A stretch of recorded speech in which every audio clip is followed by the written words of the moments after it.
Today we are reviewing your model airport. Before we start reviewing airports, I have huge news about the grand prize that the winning airport will win in the grand finale episode. In previous videos I've partnered up with Stirlingkit, who are specialized in model engines. And for the winner of the grand finale episode, they will provide a Rolls-Royce Trent 900 engine on 1 to 30th scale. That is a replica of the Airbus A380's engines. There are currently 10 airports competing for this grand prize. So let's see which of the remaining airports we can add to that list. This is London Heathrow International Airport. DIY built and nicely detailed. The terminals have been 3D printed. He's got LED strips around his runway, uses modeling grass and a great amount of ground service equipment. I like how he has printed out passengers and stuck them to the air stairs so it looks like actual passengers are boarding the plane. In the airport's corner he has got a small private section with a parking lot which seems really detailed. Overall a pretty nice airport to start off with. Welcome to Bristol Dundry Airport, located in England. He supplied some lovely images of the aircraft on his airport. Next to the main terminal with remote stands, he's got a hangar for both TUI and British Airways, a small general aviation section, an aircraft museum featuring the Concorde, an awesome and very yellowish DHL cargo section, also some TNT cargo aircraft. He's got a lot of different sections on his airport and each and every section looks as detailed. Therefore, Bristol Dundry Airport progresses to the grand finale. This is Washington Roosevelt International Airport. It's got a broad variety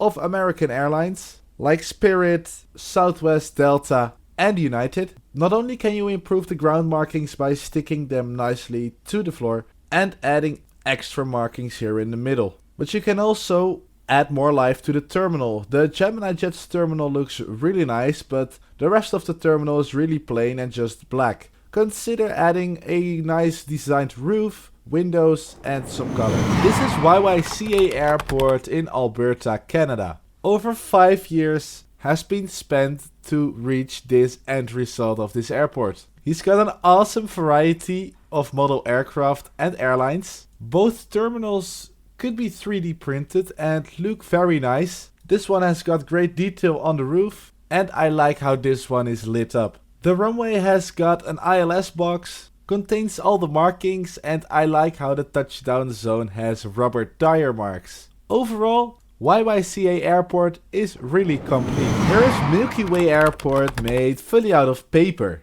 Yes, also the aircraft models. This is a really budget friendly option and it doesn't look too bad. Also the ground service equipment and the terminal have been created out of paper. For anyone who thinks model aircraft from Gemini Jets or Phoenix are too expensive, paper planes are a great option, though they take much time and concentration to put nicely together. This is Istanbul Airport, a really tiny airport made out of paper. And it looks really colorful as well. I like how he's used the wall to add clouds, a background and terminals. The clay ground service equipment looks great as well, though in the future I hope you can expand it a bit more to make it less crowded. Next up is Posan International Airport, and it's for all of our Lego fans out here because it's fully made out of Legos. Take a good look because the terminal looks great, he's got his own modeling grass, ground service equipment, and just a pretty fun airport. This is Lightning International Airport based in Central Florida.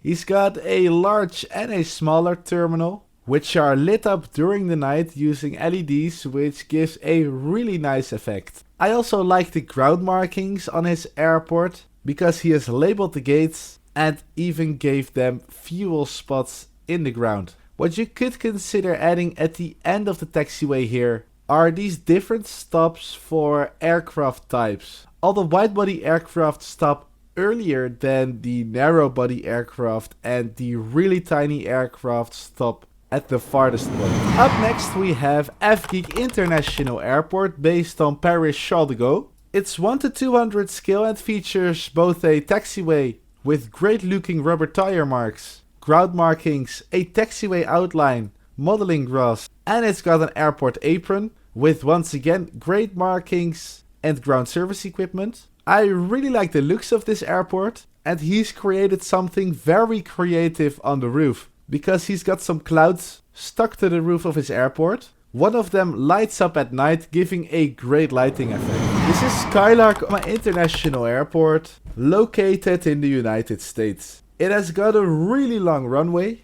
and 2 terminals with mainly All Nippon Airways aircraft. The ground markings look complete. I like the details of the nicely colored flowers and the ILS box here on the edge of the airport. And as the terminal sticks out, I'm curious whether you're going to expand the apron all the way to the end of the runway, as that would make a huge airport. That is it for this video. I hope you liked the airports that I've shown you, and you've got some inspiration out of it for your own airport. There will be one more episode in which we're going to review model airports, after which a grand finale episode will take place. So I would like to thank you all for watching, and see you in the next video.